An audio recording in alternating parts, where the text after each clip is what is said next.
We have with us head coach Landry Kosmowski, number 50 Michael Capriz, and number 24 George Visconti.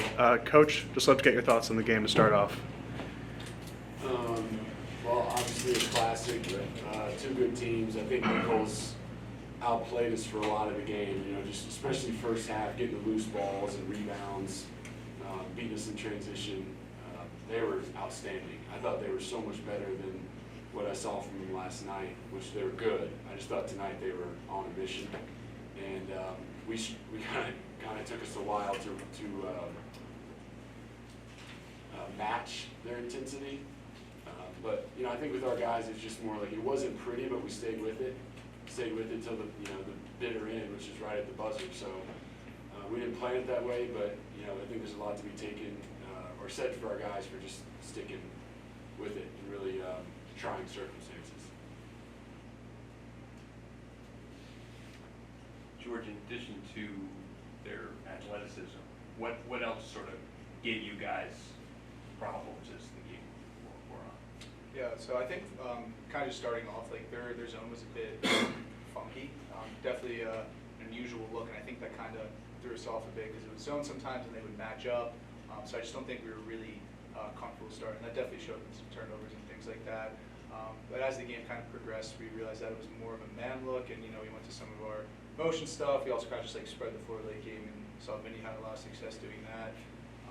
But overall, I thought we did a really good job offensively. Defensively, it was just really tough in the first half. I don't think we quite saw a team like that who just pushes so fast in transition, flings it up, and really has five guys that can just go off the bounce. So I think that gave us a lot of problems for, the whole game really. I think we figured out a little bit in the second half and kind of curbed it a bit, but it was tough to guard as you can see. Beyond the X and O's, just sort of the life event that just went on out there in the last 20 minutes, half an hour, 40 minutes. So what's going through your mind about it? I'm sure that'll be a core memory for sure. That's definitely the coolest basketball game I played at Tarple Pavilion, and I'd like to think I played in some really awesome ones. It was just amazing, the fans, the student body. We had a ton of faculty and staff there. I had some, really close friends who were pretty much family that were there, which was amazing. Got to see my last game here. We had a ton of alumni back as well, and it's so special seeing them walk in because they kind of have that fire as if they're playing, but unfortunately, their careers are over. But they cheer us on so incredibly hard. So it's such an amazing feeling to just have all that support from all those different groups of people. It's an unbelievable feeling. Mike, they still had one foul to give when you had the ball there. Is that right? I think so, Mike. Yeah. So were you even thinking about that at all? Or were you thinking get a shot? I was kind of thinking, I knew there was a chance they were going to foul. They'd done it a couple times. So I was just trying to, I don't know. Can you get towards the basket, come on, coach, shoot it and hopefully get fouled or something. I knew we were down and there was a lot of time, so kind of just thinking, try and get a bucket. I got it on videotape. I put it out on videotape already. But who got you the ball? Colin threw it in. I was asking you about that. 4 seconds to go. Get Vinny a shot? Was that? No. On the shot clock? So we brought it up. They had fouls to give, and when they gave it, I think it was like at 12 seconds. I think it was at 12. Oh, I was going earlier. The one when you hit the 3 off the inbounds, there were 4 seconds left. Yeah. Yes. Yeah. 4 seconds. That's kind of our late shot clock play, late game play. Just an ISO. Just get it, the ball. Saw LSU do it 20 years ago. We just stole it. Nothing really to it. No screens. That you can't get switches. Just kind of get one of your scores the ball in a spot, and he made a tough shot. I thought you were asking about the end. When they fouled us, then we realized they were going to, they had like 3 more to get. Right. It was going to take a lot of time. So we tried to get Vinny the ball, same play, where he was going to be in a shooting position, so they couldn't foul. And they didn't. He turned, he made a great play to go to the basket, but then he made a silly play to pass it when he got fouled. I was like, shoot it. And then he got us to the base OB play, which is a play we've never run. And we practiced it 2 days ago, and I thought it was a different look. And we couldn't get anything against what they were doing, so we went with it. And Mike slipped it and got, made a pretty awkward shot, but it went in. To say the least. But it went in. what does it say? Sorry, go ahead. What does it say about your depth that you're arguably best player in the country, Vinny D'Angelo, had more turnovers and points for a lot of the game, yet you still managed to pull this out? Yeah. People just stepped up. I mean, I think we all kind of struggled. I think Vinny, with the 2 turnovers to start the game, I think he kind of got him a little rattled. But he recovered well, late in the game, which is saying something about him. And then all his teammates picking up the slack when he was struggling. He didn't score in the first half, and yet we were right there because we were doing what we do, which is sharing it and trying to get good shots. But again, they took us out of a lot of what we wanted to do.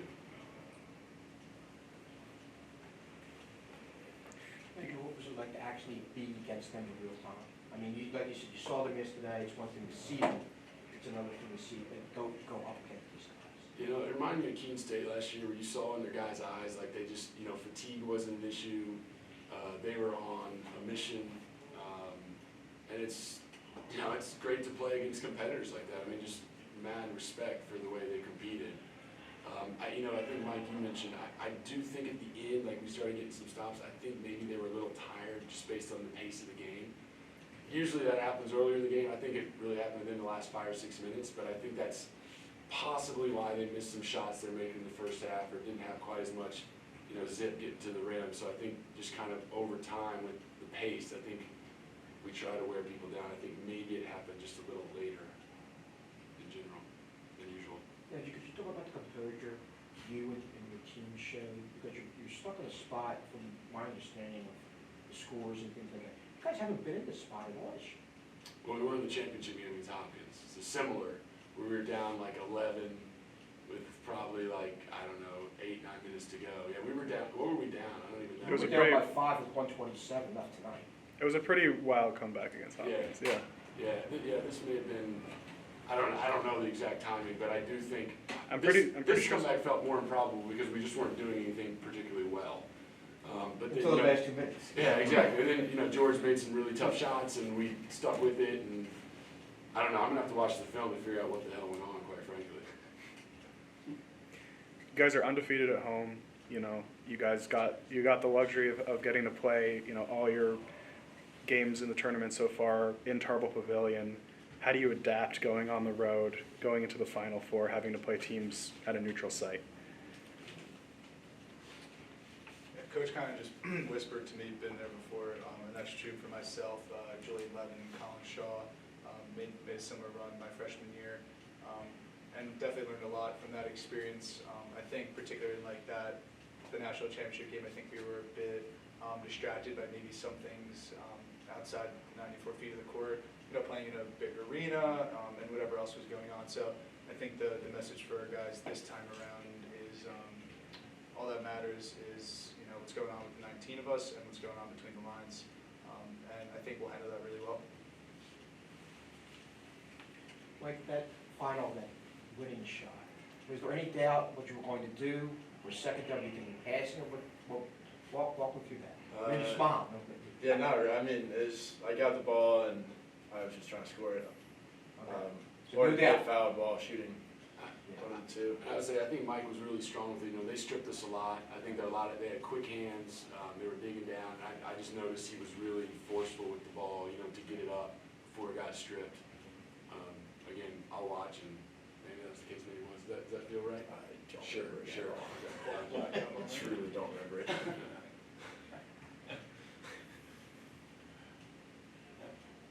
Was that by design? Was it by design that he got it in the end? Well, we just had a bunch of options. I mean, we had George coming around a double for a curl, and we had Mike pinning in for Vinny, and they were switching everything.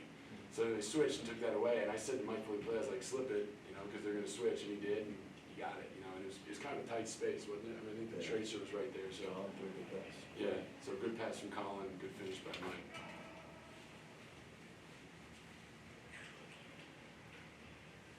Thank you. That's it. Yeah. Thanks. Thank you all. Thank you. Have a good night.